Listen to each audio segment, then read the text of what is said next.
I wanted to get both your opinions on, or a little bit of insight about how Suge was before he came into the money and before he became as successful as he was. What was? Can you both speak a little bit about how he was growing up? I always lead off. I'll let James go first. Suge was I mean you barely seen Suge. You know what I'm saying? If it wasn't at school, it was coming from school.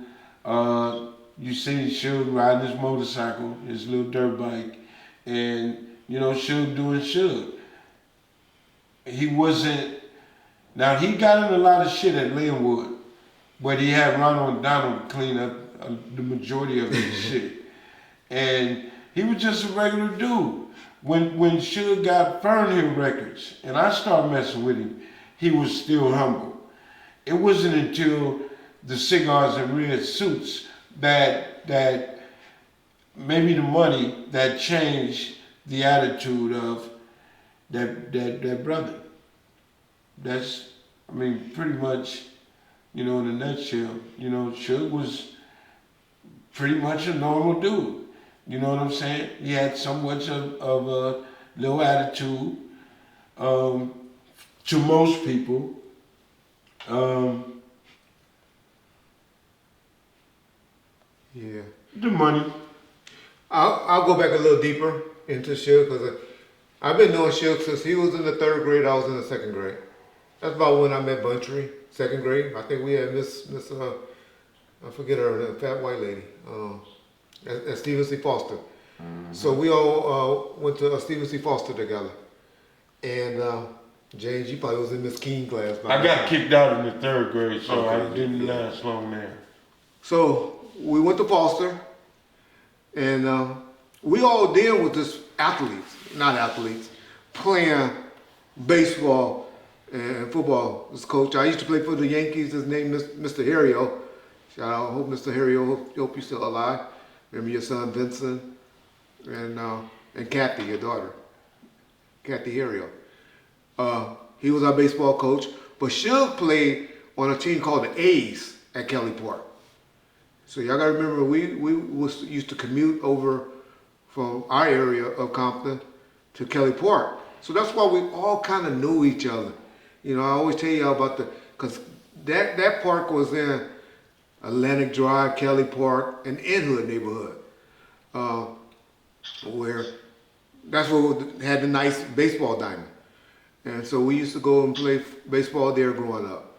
Like James said, Suge always was one that rode motorcycles and played the drums and the instrument. I remember, and I'll get to that, even in high school, Suge at halftime used to go out in his football uniform and play the drums during during the during the halftime at the football games. And so he was in the band and music and all of that then. We went to Hostler Junior High School and played football in, not football, Pop Warner. But he was over at, at Compton. That's where Keefe claims to have met him and played with him, which it might have been possible because Keefe is about 4 years older than us. But we had a weight requirement back then in Pop Warner football. And me and Sugar has always been bigger than or heavier than most of the kids our size, so he might have had to play up, with the weight size with Keefe and them because they was a little bit older. But he played at Greater Compton. I played at Linwood, Pop Warner, because my Uncle Ulysses, Coach Dobie, they call him. Mm-hmm. Shout out Dobie. He was the president of Linwood football, Pop Warner. So I played over there at Linwood. So we did all of that. I mean, we were just normal kids. We wasn't gangbangers. We didn't hang with that. We was playing sports. We played basketball. We had the park, Ludus Park. We were one of the only ones that had a gymnasium. So the Kelly Park guys and the guys on the other side of Compton, on the west side of Compton, used to come over and play basketball with us. They had Wilson Park and Santana Block, but they didn't have a league. They just had a little gym. But Ludus Park had an organized basketball league. And so, only thing we had to duck out was some James and them up there fighting at the park. Other than that, we were all good at the park. It would make me seem like I'm bad. I said James and Dale, not just James. But other than that, we were good at Luthers Park. And then what we played football. So I told you about football. So that was the things we did growing up. We went to Linwood. Me and Suge played football in Linwood. He was a year older than me. Suge was an offensive lineman and a defensive lineman. Yeah. But he was very athletic. He wasn't the greatest of a football player then. I'll be honest. Bullshit. Not in Linwood. Linwood Suge was hitting hard. He wasn't That's the why he greatest. won 56. At Linwood. That's why he went to El Camino College. Ronald and Donald, they went and played at Long Beach City College. They were over there playing at Long Beach City College, his cousin. But Suge went to El Camino. Man, when I went and watched him with this dude named Tyrone Carter, who was playing over there, and watched Suge from his development as a football player at El Camino College, nigga was like all world at El Camino College. So from there, he went to UNLV and started playing football at UNLV. And he did good things then, got a shot. Unfortunately, what happened to Suge is he got caught up into that scab shit. That was the year when the NFL had that big lockout. And Suge elected to be a scab player. And y'all know what happened to the scab players once they came back. The vets didn't want to deal with you. And they hated on you every chance that they got. And so, unfortunately, Suge days as a football player then ended. But that's when I guess, and I'll let James take over from there, that's when he hooked up with Big West and Al Heyman and the Bobby Brown stories and all that. And even James in 1988, I think, hooked up with him. And they took off. He found his way. He found his way, definitely. He found something, and he had a game plan. And Suge is by far a dummy. You know what I'm saying? So the strategy that he had, it was just to take over the music industry. Yeah. And his game plan worked. He had the right people.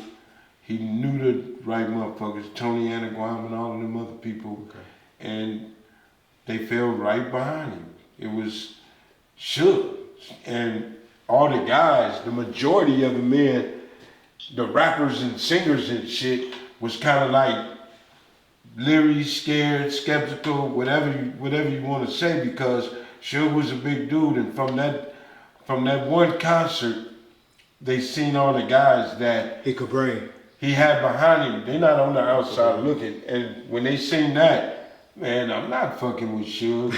And from everywhere you would see Suge or in his people, it was dangerous. It was niggas was getting their ass whooped like for real, with no question asked. And then here they stepped it up when Buntry and Neckbone and George and Juju. Now we talking about niggas that ain't got no conscience. And ass whooping was extra on their check. So motherfuckers was quick to give out an ass whoop. Yeah. Quick. So Suge put his stamp on a lot of shit with just that. Yeah. And just the fear that the industry had of Suge and his people, what this big dude to do. I mean, Suge will pop up at your shit, and you be like, how the fuck this motherfucker knew how to... Always popping up. Popping up at but your they'll shit. actually say, that man, that nigga used to just pop up. Yeah, intimidation is a motherfucker. Yeah. So, you know... Didn't sleep. Nigga didn't sleep. And you know, the cold thing about it is, sometimes some of the shit, some of the motherfuckers that got their ass whooped, Suge didn't even want that to happen. Exactly. He didn't even want it to happen, but it happened. Nigga, we getting paid for it, so motherfuckers was getting their ass whooped. And I ain't taking up for it. I know people gonna be saying, you talk whoop to whoop and now you taking up for him. No, I'm just giving it Calling it all it is. Yeah. But, you know, and on that note, my only problem with Suge is with my family. Yeah. You feel me? That's it. And like I said, that's between me and him. Maybe one day he'll say, man, tell that nigga James to write me or call me. Or call him. And me and him can hash that out. But like I said, it's been a long time. I let a lot of it go. I let it go, period. And it is what it is. And y'all, trust me, stuff like that gonna be happening. We're gonna be hearing from Suge more and more and more, because guess what, y'all? February the 1st has passed. And no 5.5 years that Reggie had to do of pre-trial, probation, and penitentiary time is behind me. It's history. Put it in the history books, y'all. So you on parole? Probation. Probation? Yeah.